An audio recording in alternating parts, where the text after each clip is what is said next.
Hey, so today really is to set up Shad Helmstetter, PhD, and he wrote the book What to Say When You Talk to Yourself. And so as I sat and was okay, this is a perfect fired up Friday to walk in this. So my question to you, I've got a couple of them. Number one, first of all, we have all heard the statement, you are what you eat. What you put into your body is what your body is composed of. So my next question is, what are you putting into your mind? Because the old adage will apply to exactly what's going in your mind. You are what you think. So how are you talking to yourself? What are you putting into your mind every day? I'm going to challenge you. I'm going to challenge you for the next 2 weeks.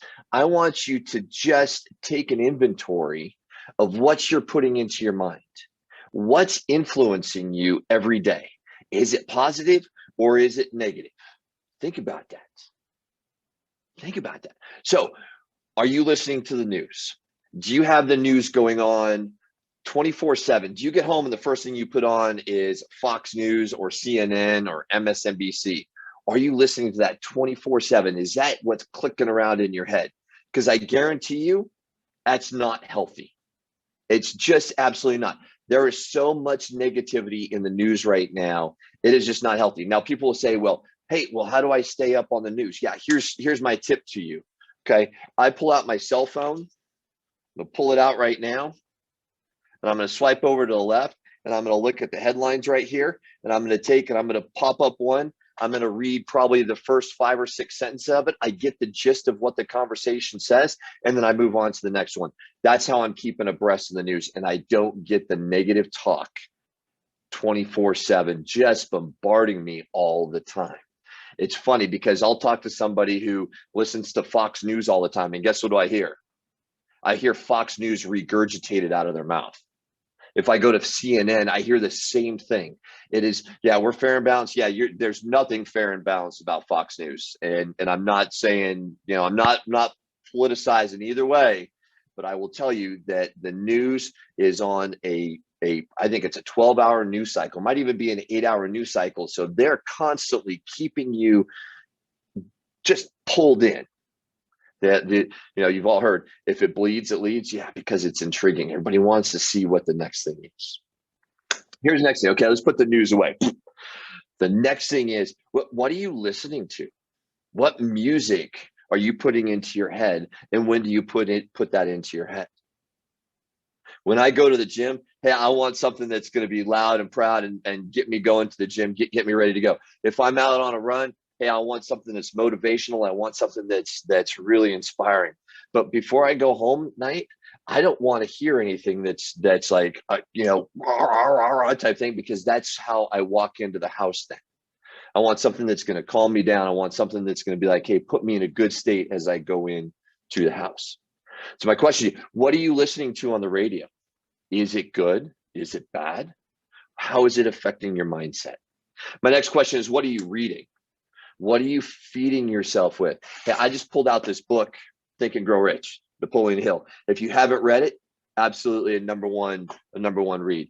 He talks about this idea of autosuggestion.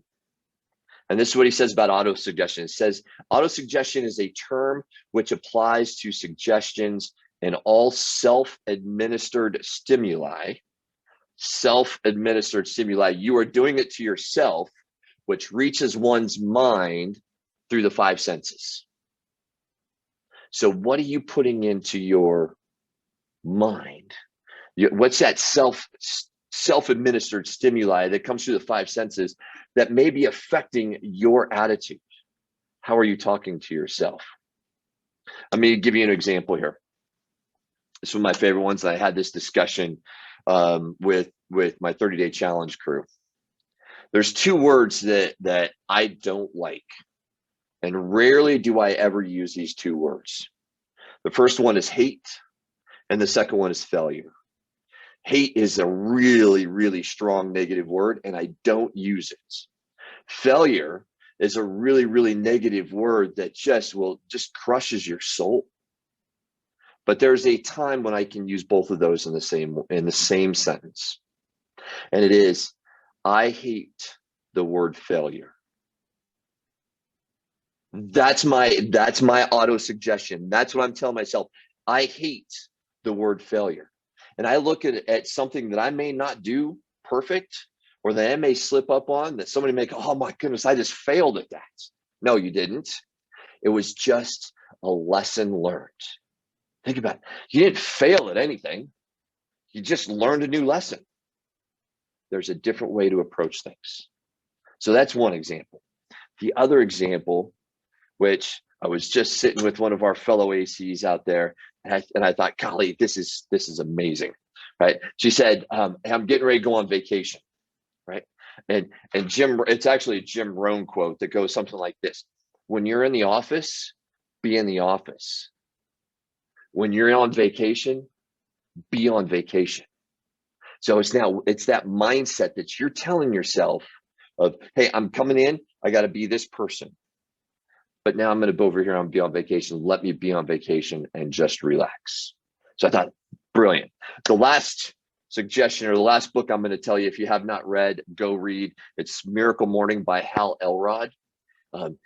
In there, he has some great affirmations. In fact, I just jumped on Google right before I got on here. I said, let me get some self-affirmations. If you have not done self-affirmations, you need to do these. Okay. And it's simply sitting down. I'm going to read just a couple lines of one of these. It's developing level 10 self-confidence. It says, I am just as worthy, deserving, and capable of achieving everything that I want in every area of my life as any other person on earth. The only thing that separates me from the most extraordinary life that I can imagine is my level of commitment to becoming the person I need to be to achieve everything I want. From this moment on, I am 100% committed to my personal development each day so that I can create and sustain the levels of success that I truly want and deserve. Can you imagine every morning you starting out saying that to yourself? That becomes that auto-suggestion. That becomes that piece, that self-administered stimuli, and you read that over and over. Turn off the news and read that. Oh my goodness, how is that going to change your mindset? So, with that said, I'm gonna come back to Shad Helmstetter, PhD, 9:00 today. It's on the link tree. I've already started reading his book or listening to his. I'm sorry, 9:30. Thank you, 9:30. I'm getting excited. And as I've been listening to this, he goes to a whole nother level of not only the biomechanics of the self-talk and why it's so important, but go take a look. 9:30. It's on the link tree. Hope to see you all there. Get fired up. And as always, have a beautifully distinctive weekend. Be distinctive, team.